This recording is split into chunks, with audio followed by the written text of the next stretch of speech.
Hello student, मैं दुर्गेश वर्मा आपको मेरे YouTube channel biology classes bye Durgesh sir में आपका स्वागत करता हूं। मैं आज पुनः एक नया वीडियो अपलोड करने जा रहा हूं और ये वीडियो जो है यह है आपके क्लास 10 का। और क्लास 10 में हम लोग जो लेसन स्टडी कर रहे हैं वो लेसन नंबर 3 है। और इस लेसन 3 का जो नेम है वो है आपका हेरिडिटी एंड एवोल्यूशन। हेरिडिटी और इवोल्यूशन की इस लेसन में हम लोग आज जो टॉपिक डिस्कस करेंगे वो होगा हम लोग का कंसेप्ट ऑफ जेनेटिक्स। इससे पहले मैंने अपने प्रीवियस वीडियो में आपको जेनेटिक कंसेप्ट की शुरुआत का कुछ टर्म बताया था, उसके आगे हम लोग कंटिन्यू आज करेंगे। बट इसको बताने से पहले मैं आपको एक और टॉपिक पहले बता दूं, उसके बाद ये और डिटेल हम जानेंगे। और आज का हम लोग का जो पहले का टॉपिक होगा वो होगा आपका वेरिएशन। तो चलिए हम लोग वेरिएशन के बारे में जान लें। वेरिएशन क्या होता है? तो जनरली आपने देखा होगा कि कुछ पेरेंट्स के सिमिलर उनके जो भी बच्चे होते हैं वो सेम नहीं होते हैं, कुछ ना कुछ उनमें डिफरेंसेस होता है। और यही डिफरेंसेस जो कैरेक्टरिस्टिक्स में देखने को मिलता है, जो पेरेंट्स से डिफर करता है किसी भी बच्चे में, किसी भी चाइल्ड में, तो वो डिफरेंट को ही हम किसके नेम से जानते हैं? वेरिएशन। तो अगर आपसे कोई पूछता है कि व्हाट इज वेरिएशन, तो आप बता सकते हो differences in characteristic of any organism, this is called as variation. तो जो डिफरेंसेस देखने को मिलता है किसी भी ऑर्गेनिज्म में, उसे हम लोग वेरिएशन के नेम से जानते हैं। बट जेनेटिक्स में हम क्या बताएंगे वो हम लोग जानेंगे। ये तो जनरल बात मैंने आपको बताया, बट जेनेटिक्स में क्या आप बताएंगे? तो ये बताएंगे when the parent character not completely seen in their offspring, some of the differences is seen. These differences in characteristics of the offspring is called variation. तो अगर आपसे कोई पूछता है तो आप बता सकते हो। और हिंदी में अगर बात करें, जनरल में हम बात करें तो यही बताएंगे कि जब पेरेंट्स के कैरेक्टर जो होते हैं वो उसके ऑफस्प्रिंग में पूरी तरह से देखने को नहीं मिलते हैं, कुछ उनमें कुछ ना कुछ डिफरेंसेस होते हैं। और यही डिफरेंस जो होता है इसको हम लोग वेरिएशन बोलते हैं। तो क्लियर हो गया होगा आप लोग को। तो चलिए मैं वेरिएशन को लिखकर आपको डिफिनीशन लिख दे रहा हूं। वेरिएशन, ये वेरिएशन क्या होता है? तो आप बताएंगे when the features of parents is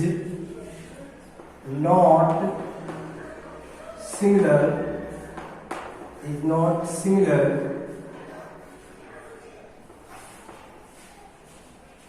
in the new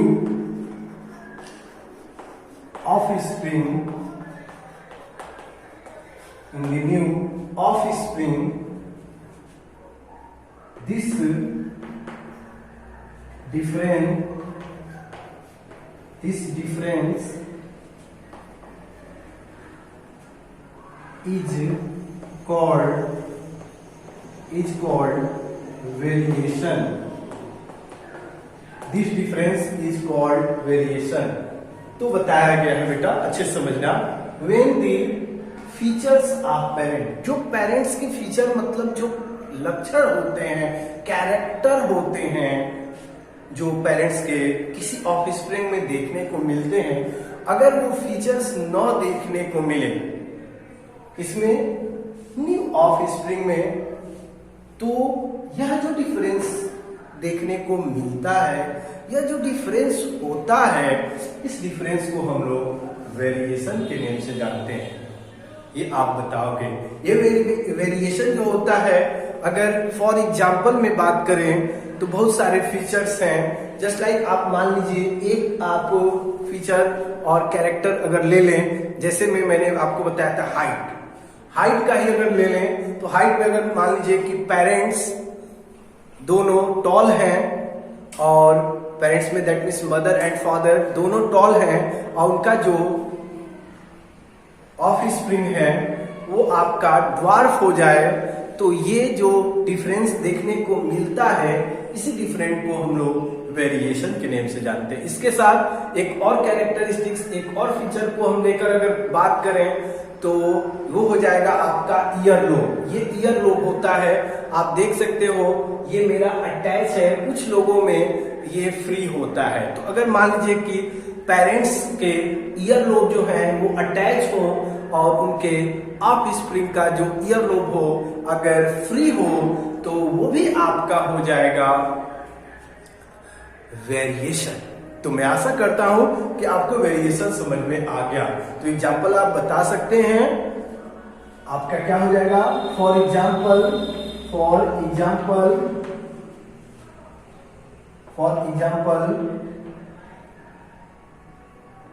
in parents ear lobe is attached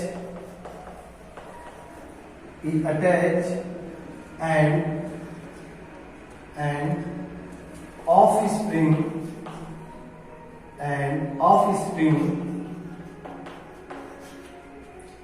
offspring earlobe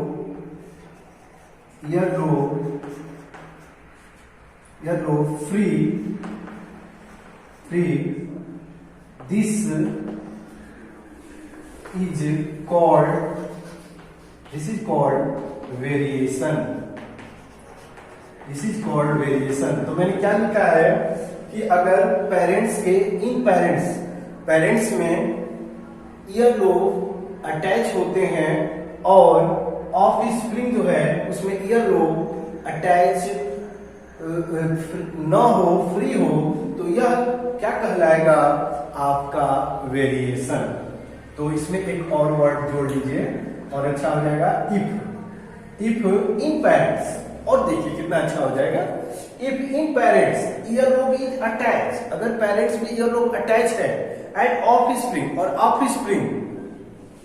and in offspring बेटा, and in offspring sentence बनाना पड़ता है बेटा, and in offspring ear lobe free और offspring ear lobe free है, तो this is called variation. तो ये आपका क्या कहलाएगा?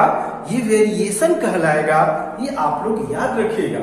तो मैं आशा करता हूं कि आपको वेरिएशन अच्छे से समझ में आ गया। और ये वेरिएशन बेनिफिशियल भी होता है, इसलिए कि अगर मान लीजिए कोई पेरेंट्स में ऐसे कैरेक्टर हैं जिससे वो अफेक्टेड है, लेकिन उनका अगर ऑफ स्प्रिंग में वेरिएशन होने से वो कैरेक्टर नहीं आता है, तो वो बेनिफिशियल हो सकता है। जस्ट लाइक कुछ जेनेटिक्स डिजीज भी होते हैं, अगर जैसे में हीमोफीलिया है और भी बहुत सारे डिजीज है, अगर पेरेंट्स में है और उसके ऑफ स्प्रिंग में ना हो, तो ये वेरिएशन जो है बेनिफिशियल हो जाएगा।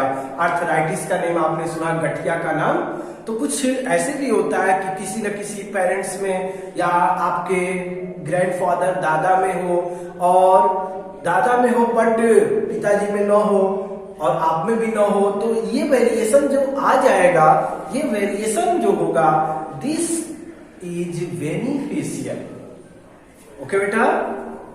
और हार्मफुल भी हो सकता है कि अगर मान लीजिए कि आपके पेरेंट्स में कोई डिजीज ना हो, कोई प्रॉब्लम ना हो और ऑफ स्प्रिंग में प्रॉब्लम हो जाए, तो दिस इज हार्मफुल।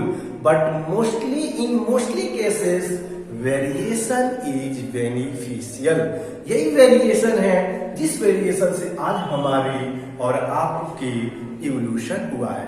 हमारा और आपका जो इवोल्यूशन हुआ है, आप जानते हैं एप्स और मंकीज जो हैं वो हमारे एंसेस्टर रहे हैं, और उनसे आज हम जो दिख रहे हैं, ये किसके कारण हो रहा है? ये this is also by variation. तो वेरिएशन का बेनिफिशियल भी है, इसीलिए मैंने आपको बताया। तो मैं आशा करता हूं कि अब आपको वेरिएशन बहुत ही अच्छे से समझ में आ गया होगा। तो चलिए आगे हम लोग अब आगे डिस्कस करें टॉपिक।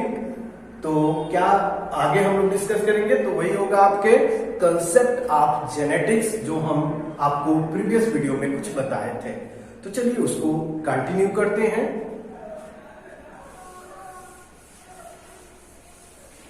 तो कंसेप्ट ऑफ जेनेटिक्स में आज हम लोग जो डिस्कस करेंगे वो होगा selected character from pea plant by Mendel. तो हम लोग आज जो डिस्कस करेंगे वो डिस्कस करेंगे selected characters from pea plant by Mendel और Mendel selected character from pea plant. तो ये हमारा आज का कॉन्सेप्ट होगा। ओके बेटा, तो चलिए उसको डिस्कस किया जाए, उसको जाना जाए। Mendel selected characters from pea plants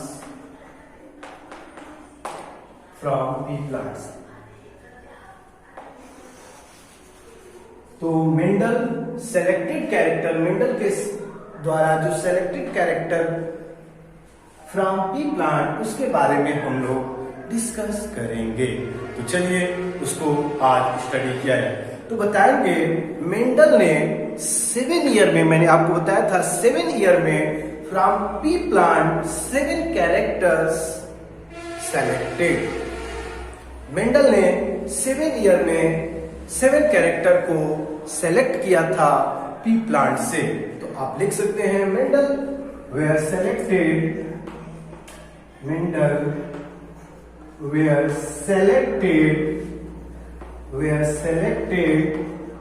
7 characters.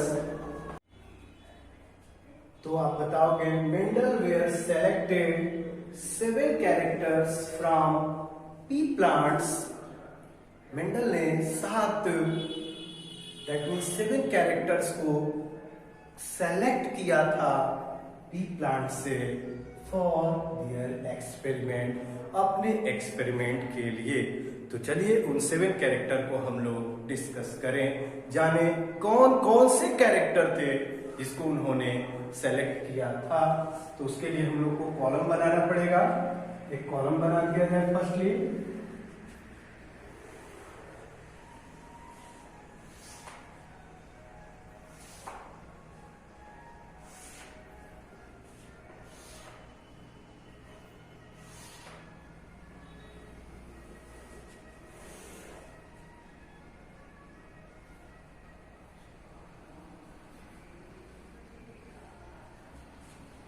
यहां पर हो जाएगा आपका सीरियल नंबर, यहां पर हो जाएगा आपका कैरेक्टर। कैरेक्टर में 2 टाइप के होते हैं, एक होता है डोमिनेंट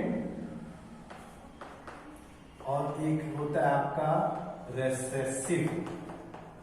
तो जो फर्स्ट कैरेक्टर उन्होंने सेलेक्ट किया था मेंडल ने,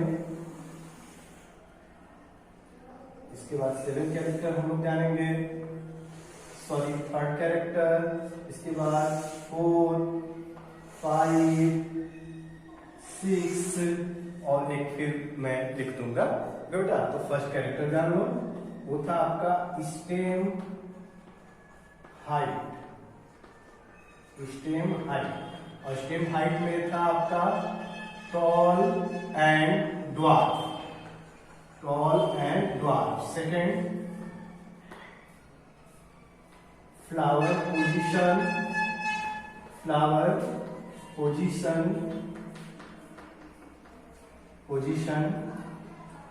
और फ्लावर पोजीशन में हो जाएगा एक्सियल, टर्मिनल।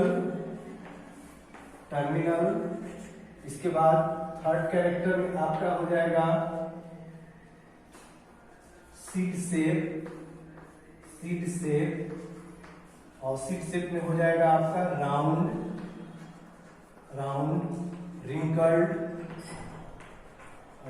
रिंकल्ड।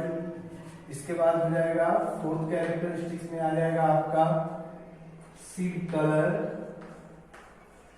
कलर और हो जाएगा येलो एंड ग्रीन।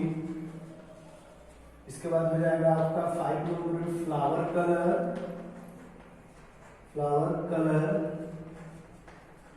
और फ्लावर कलर में हो जाएगा आपका वाइट।